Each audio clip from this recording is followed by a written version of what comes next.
Saúde, irmãos, com a paz do Senhor. Sejam muito bem-vindos a mais um episódio do EBD em Síntese Podcast. Hoje é a lição de jovens, lição número 2 do primeiro trimestre de 2023, o pecado sob a perspectiva do Deus que é santo. Meu nome é Samuel Martins, hoje divido essa bancada com o Cleanto Carlos, e hoje nosso convidado ilustre, o irmão Vitor Cailo, também está aqui compondo a mesa conosco para discutir sobre essa lição muito interessante, né? E sobre, de fato, o pecado sob a perspectiva do Deus que é santo. Paz do Senhor, meus irmãos, a paz do Senhor, Diácono Samuel, Diácono Vitor. É sempre um prazer estar aqui compartilhando acerca da palavra de Deus para instruir o professor, né, de alguma forma, trazer alguma dica pedagógica para poder contribuir com a aula do professor neste próximo domingo. A paz do Senhor, meus amados irmãos, a paz do Senhor dos ouvintes, a paz do Senhor, nossos amigos aqui, o Samuel, o Cleanto, uma alegria estar compartilhando esse momento aqui com vocês e também contribuir com o ensino da Sagrada Escritura, com aqueles que estão aí preparando a sua lição para ministrar no próximo domingo, e também aqueles que estarão apenas apreciando mais um debate bíblico aí com questões concernentes a esta lição que fala sobre o pecado, fala sobre reconciliação também, e duas perspectivas muito importantes, a perspectiva humana e a perspectiva divina diante do pecado. É isso aí, pessoal. Então vamos começar aqui já propriamente na lição. Eu quero destacar já de cara, e eu acho que o professor deve começar por aqui também, bem no começo. E no começo da lição, o resumo que o comentarista traz já é muito completo. Ele diz: enquanto Davi viu o pecado como algo que poderia ser escondido, Deus demonstra que o pecado é algo sério e que deve ser tratado com firmeza.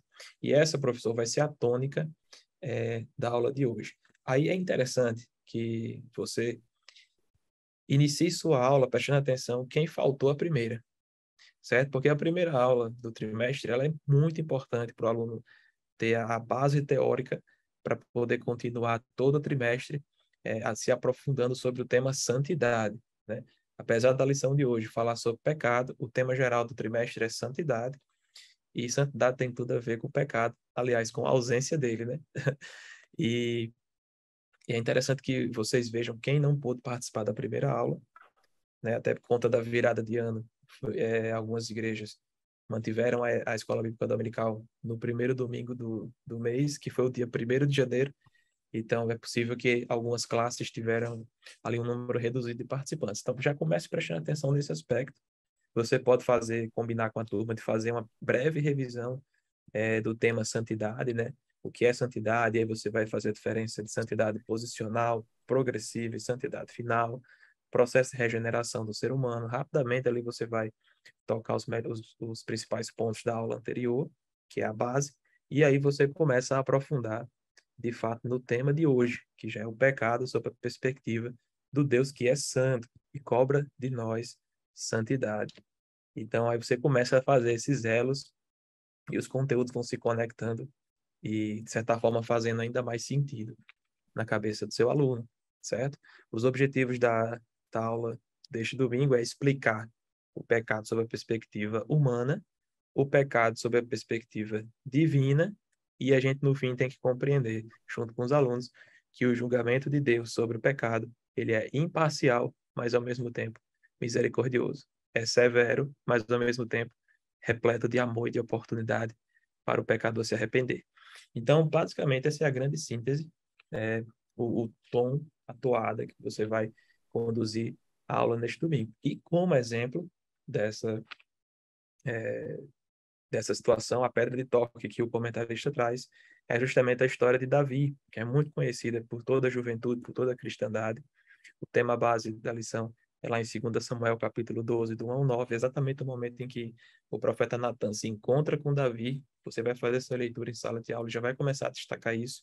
É o momento que Natan encontra Davi e já revela o pecado que estava oculto. E a gente vai puxar esse tema para fazer as ilustrações a respeito da perspectiva humana e de Deus sobre o pecado. Então, Samuel, já que você já cita aí o exemplo de Natan repreendendo o pecado de Davi, é importante a gente citar que Davi é chamado como um homem segundo o coração de Deus, e não por causa do pecado que ele cometeu, mas apesar do pecado, como cita o comentarista da lição, Davi, ele comete o pecado, mas apesar disso ainda é considerado um homem segundo o coração de Deus, porque o que diferencia alguém a ser segundo o coração de Deus é justamente essa possibilidade que Deus nos dá de se arrepender, de reconhecer as nossas falhas, e é isso que acontece, né? Davi é repreendido por Natan e naquele momento ele cai em si, percebe o seu erro e torna a se arrepender e não insiste no pecado, né? Ele se humilha diante de Deus e não age como alguém que entende que está correto, ele realmente percebe o seu erro, e isso é um diferencial daqueles que estão alinhados com a vontade de Deus. É interessante acrescentar também que quando Natan ele chega para Davi, com aquela história do rico e do pobre, Davi ele está com a sua sensibilidade espiritual tão reduzida que ele não consegue enxergar que ele é o homem rico. E aí ele está ali engodado pelo pecado, ele não consegue se enxergar naquela situação, e diz assim no versículo 5: Então o furor de Davi se acendeu em grande maneira contra aquele homem, e disse a Natan: Vive o Senhor, que digno de morte é o homem que fez isso. E aí Natan depois vai dizer: Tu és este homem. E aí ele entende o pecado, e o decorrer do texto os irmãos já conhecem. Mas aqui eu costumo dizer que, do mesmo jeito que a santificação é a separação do mal, o pecado é a separação de Deus, né? Então o homem ele se distancia de Deus, ele começa a não se enxergar mais naquela situação. Ele acha que está tudo bem, e aí as coisas vão passando, um pecado um abismo vai chamando o outro, e a gente já sabe como termina os dias, né, daqueles que são maus. Cleante e Vitor, é interessante também a gente dar uma olhada nessa perspectiva da sensibilidade espiritual reduzida que o pecador tem. Eu acho interessante porque eu já ouvi um teólogo dizer que, pela familiaridade com o pecado, muitos já não se dão conta da enormidade dele.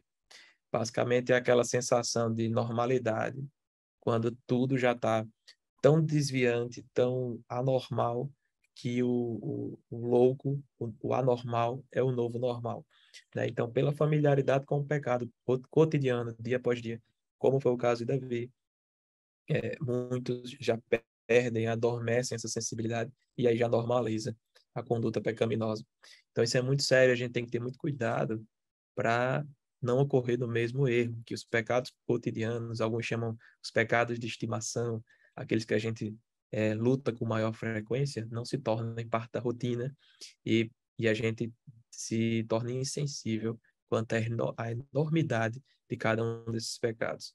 Né? Até muitos dizem, mas não existe pecadinho e pecadão. Olha, eu acho até que existe pecadinho e pecadão. Tem pecados que são piores, objetivamente falando, do que outros. Mas todo pecado, tanto o pecadinho como o pecadão, é separação de Deus. Então a gente tem que ter muito cuidado, porque o pequeno ou grande, o ocasional ou reincidente, é uma conduta muito séria diante do Senhor, e a gente tem que buscar justamente arrependimento e misericórdia, abandonando essa prática. E aí eu vou fazer só um gancho bíblico aqui, com o capítulo 1 de Romanos. Paulo está iniciando ali sua carta aos Romanos, e lá pelo versículo 23 e 24, ele fala sobre um grupo de pessoas que se desviaram e alteraram a glória de Deus incorruptível em semelhança à imagem de homem corruptível, e aves e quadrúpedes. Aí começa a falar sobre diversos pecados que aquele grupo de pessoas estavam cometendo. E aí no versículo 24, ele diz, eu vou passar ali, pelo que também Deus os entregou às concupiscências do seu coração, à imundícia, para desonrarem o seu corpo entre si. Você vê aqui agora que no versículo 24, Paulo diz, olha, Deus, com relação a esse grupo de pessoas, ele não está fazendo nada além de se distanciar, deixando que o próprio lamaçal do pecado afunde essas pessoas, que eles se sujem na própria lama. Então você vê que Deus, nesse caso, toma uma postura de vou ficar aqui olhando vocês se desgraçarem mutuamente, né? Entregarem seus corpos à imundícia. Olha que castigo é a indiferença do Deus vivo, né? A gente ser consumido pelos nossos próprios pecados. Isso já é terrível, né? E quando a gente se coloca na posição de filho de Deus, de servo do Senhor, a gente tem que redobrar, quadruplicar esse cuidado para que a gente não desagrade ao Senhor, né, com nossas condutas, e não caia em pecado. Então, nesse contexto aí do tempo de Deus agir, ele tem um plano, ele aparece ali no momento certo, na perspectiva de Deus. Alguém pode dizer que, na perspectiva humana, seria melhor que Deus tivesse interrompido a ação, evitado o pecado, evitado o assassinato de Urias, né? Ou mesmo agido de forma que Urias fosse salvo ali no campo de batalha. Mas Deus permite que tudo isso aconteça, permite inclusive que a criança venha a nascer, em um momento em que Davi acredita que está tudo resolvido, que não tem problema nenhum, que o pecado dele está escondido, né? Mas até é importante destacar que Jesus não veio para esconder nossos pecados, mas para tirar o pecado do mundo. Então, para Deus não está resolvido nada, o pecado escondido, ele aparece na história naquele momento para tirar o pecado da forma que Davi vem ao arrependimento, ele é confrontado, se humilha e arrepende-se de forma que os seus pecados são remidos, né? Então, é importante a gente destacar esse tempo de Deus aparecer, o plano de Deus. A gente pode achar que ele poderia ter aparecido antes, mas nós não conhecemos toda a história. Deus sabe de tudo e nós temos que entender o plano de Deus.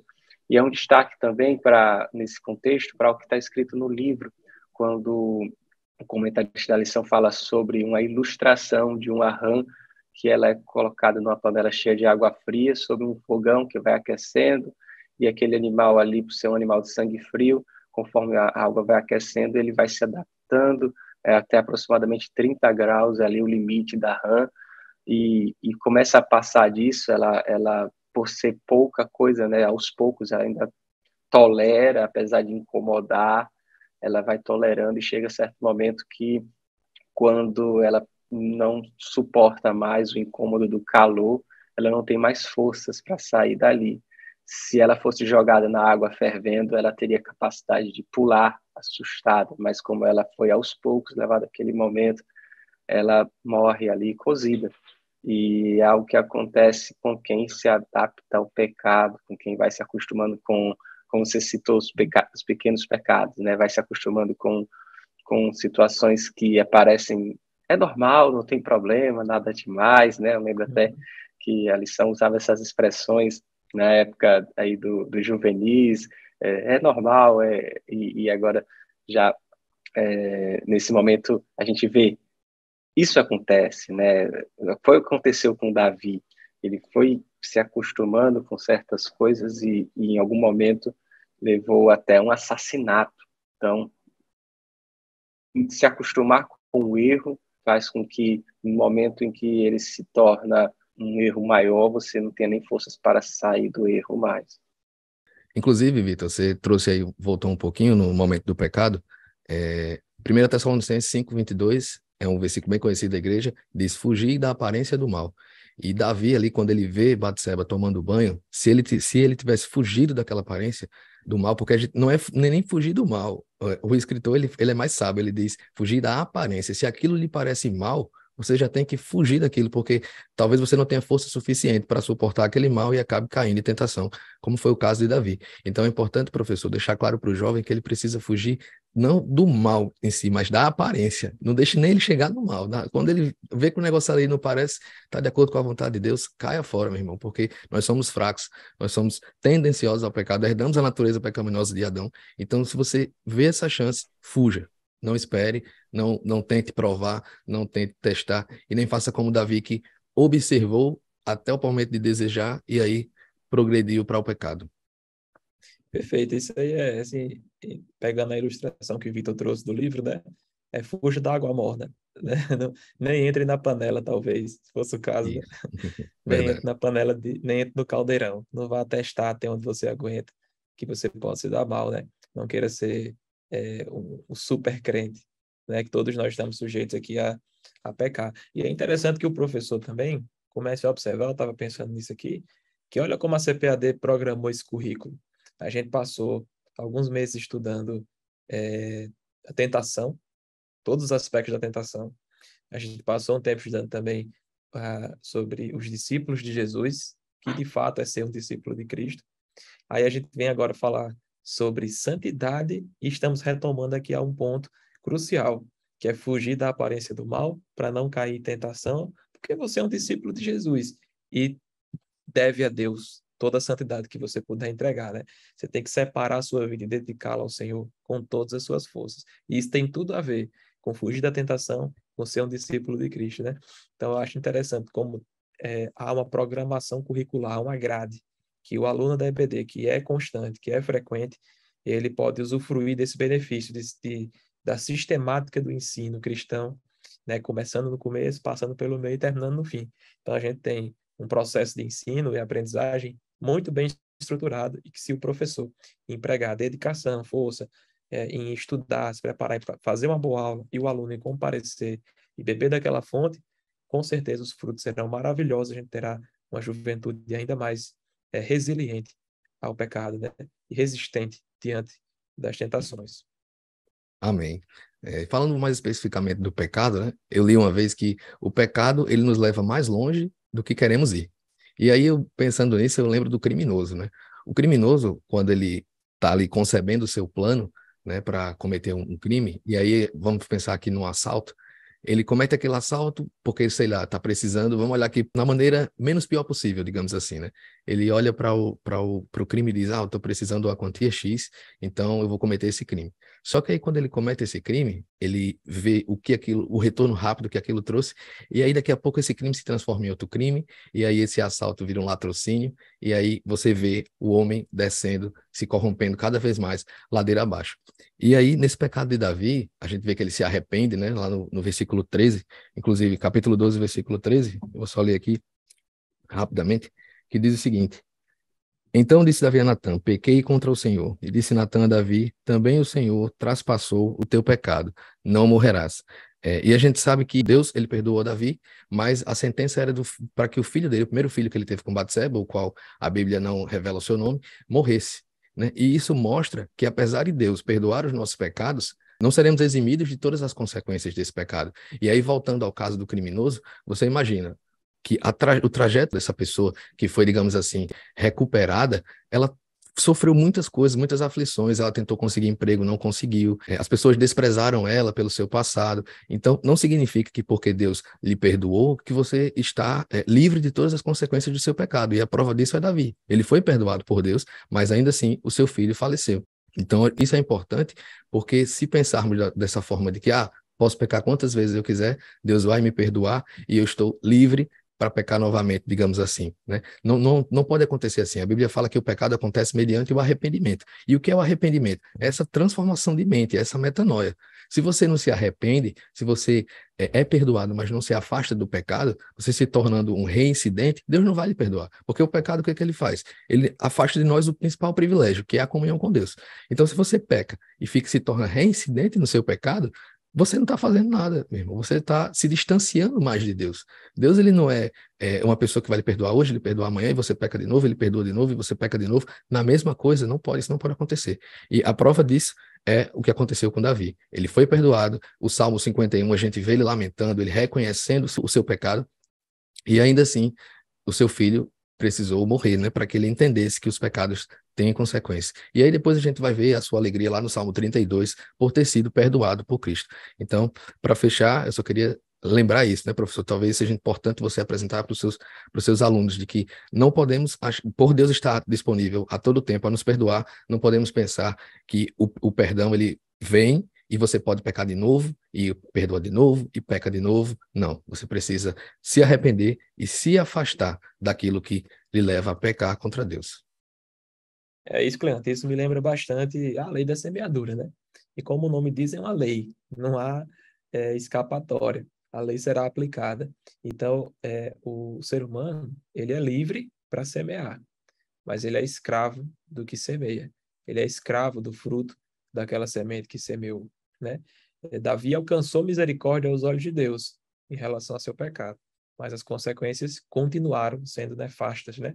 Tanto para a vida dele, como da sua família, como para o ministério dele, e ficou marcado na história. Davi, um homem cheio de predicados, segundo o coração de Deus, matador de gigante, músico, homem crente, homem de Deus, mas também com predicados negativos, né, de traidor, homicida, adúltero.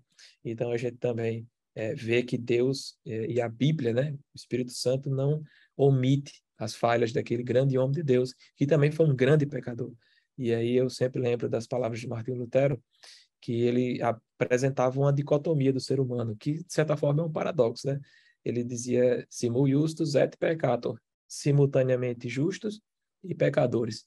E o crente é isso, o crente é um ser que é justo diante de Deus, santo, ele pelos méritos de Cristo, ele é semelhante ao próprio Cristo, né? Justo diante dos olhos do Senhor, satisfeito em termos de justiça de Deus, mas ao mesmo tempo ele é um pecador desprezível e merecedor do inferno, da morte.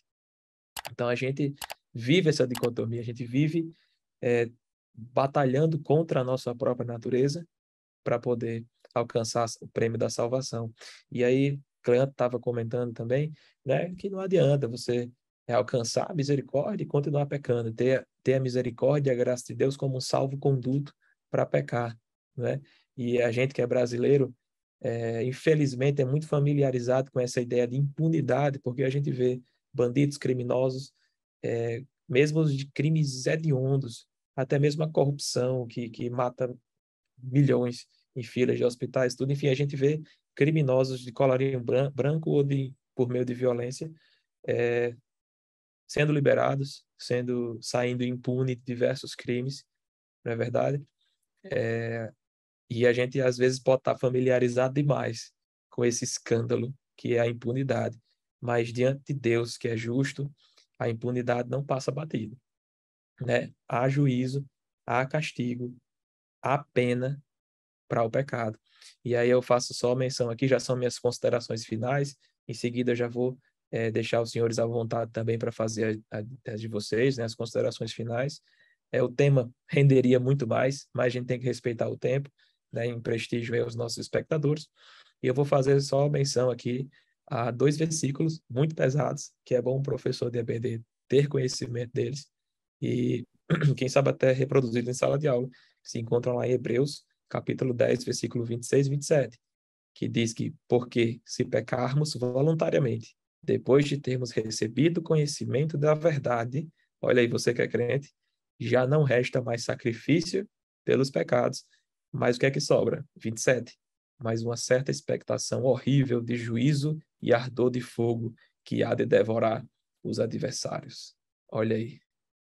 Que versículo, que conjunto de versículos severo, né? A gente tem muitos versículos de misericórdia, de perdão do Senhor tendo compaixão daqueles que o buscam, né? Que se arrependem dos seus pecados, e é verdade. Deus tem perdão, Deus tem graça, tem misericórdia para dar para todo mundo, sem faltar para ninguém. Mas também aquele que contumazmente, voluntariamente, depois de ter conhecido a verdade, peca, aí, amigão, não resta mais sacrifício, só a expectativa do juízo e do ardor de fogo. É verdade, Samuel, a questão do juízo de Deus é inevitável para aqueles que se separam dele e não encontram arrependimento, não encontram a remissão dos seus pecados em Jesus Cristo. Importante destacar que o professor, nesta lição, né, quando fizer aí as duas perspectivas, tanto da perspectiva de Deus como a perspectiva do homem, a gente normalmente, quando olha aqui para o pecado de Davi, ou pecados de qualquer pessoa que não seja a nós mesmos, nós gostamos de lembrar do juízo de Deus. Mas quando nós pensamos no nosso pecado, nós olhamos apenas com a perspectiva humana, falho, coitado de mim, eu preciso apenas me livrar, como Davi fez, preciso apenas me livrar do castigo imediato aqui, esconder esses rastros de pecado, né? Comete um pecado após o outro, tentando esconder as falhas que cometeu, e destacar também que essa diferença de perspectiva é justamente porque nós estamos mais próximos da perspectiva humana, né? Nós somos humanos, e para que nós possamos ver na perspectiva de Deus, nós precisamos nos aproximar da perspectiva de Deus, e só consegue enxergar essa perspectiva quem está em comunhão com Ele, quem está longe do pecado. Então fica aí essa mancha aí da hipocrisia, né, que a gente tá querendo que alguém seja punido, ao mesmo tempo cometendo falhas, porque nós olhamos para nós mesmos e somos apenas fracos, carne, e não esperamos nada melhor do que isso. Mas também queremos o juízo de Deus para o alheio. E é importante fazer a comparação, assim como a trecho da lição faz no livro, com a rejeição de Saul. Saul foi rejeitado justamente porque ele não passou pelo arrependimento, ele não se humilhou diante de Deus, ele não entendeu a sua falha, e por isso não alcançou arrependimento. Mas Davi, ele diante de Deus se apresenta quando é confrontado, se humilha, pede perdão, por isso alcança a remissão dos seus pecados. Então, essas duas perspectivas, a perspectiva humana, a perspectiva divina, devem ser abordadas nesse sentido, de que o homem é falho, ele vai sempre olhar para o pecado como a sua própria natureza, é da natureza decaída do homem o pecado. Mas quando nós olhamos para a perspectiva de Deus, nós vemos que o pecado deve ser julgado, condenado e apenas perdoado com uma obra que foi feita na cruz. Somente a obra do sangue de Jesus pode nos limpar, né? Na perspectiva de Deus, o pecado é perdoado, mas porque Cristo já cumpriu a justiça de Deus, Cristo já nos remiu dos pecados. Então, somente quando nós entendemos essas duas perspectivas que nós podemos entender a questão da remissão, a questão do perdão e de como é que nós estamos diante de Deus. Se nós estamos diante de Deus como perdoados, assim como Davi, que se humilhou, ou como rejeitados, como Saul, que apenas agiu como se nada tivesse acontecido. Quando Saul é confrontado, ele apenas diz, não, mas o meu erro foi justamente para sacrificar o Senhor, né? Ele justifica o seu erro, dizendo que era em busca de sacrificar o Senhor, o que o texto deixa ali na entrelinhas que nem era a verdadeira intenção, né? Não deixa claro que era essa a intenção dele. E aí a gente vê que ele apenas estava arrumando uma desculpa e recebe a resposta, né? A melhor adoração é a obediência. Melhor do que o sacrifício ali seria a adoração, né? E melhor que a melhor adoração é a obediência. O sacrifício de bois, de bodes, não é isso que o Senhor quer. Ele quer a obediência. Então, se ele tivesse decidido obedecer, ele não teria sido rejeitado. E foi a decisão de Davi. Apesar de cometer vários erros no final, ele decidiu obedecer. Já trago também aqui as minhas considerações finais, e eu queria ler os versículos 19 e 20 do capítulo 12, que diz: Viu, porém, Davi que seus servos falavam baixo, e entendeu Davi que a criança era morta. Pelo que disse Davi a seus servos: É morta a criança? E eles disseram: É morta. Então Davi se levantou da terra e se lavou, e se ungiu e mudou de vestes, e entrou na casa do Senhor e adorou. Então veio à sua casa e pediu pão, e lhe puseram pão, e comeu. Bom, aqui a gente consegue ver o quanto Davi, porque que Davi também era um homem segundo o coração de Deus, né? Ele entendeu que a justiça de Deus foi feita, que ele perdeu ali seu filho, e só um pai, eu não sei porque eu não sou pai, mas só um pai sabe a dor que é perder um filho. Eu tenho certeza que ele preferia ter morrido do que ter perdido o filho, mas aqui ele entendeu o propósito de Deus, ele entendeu que aquilo era uma punição pelo seu pecado. E a gente vê a humanidade muitas vezes preocupada com si mesmo, numa situação em que você recebe a justiça de Deus, muitas vezes você se distancia de Deus.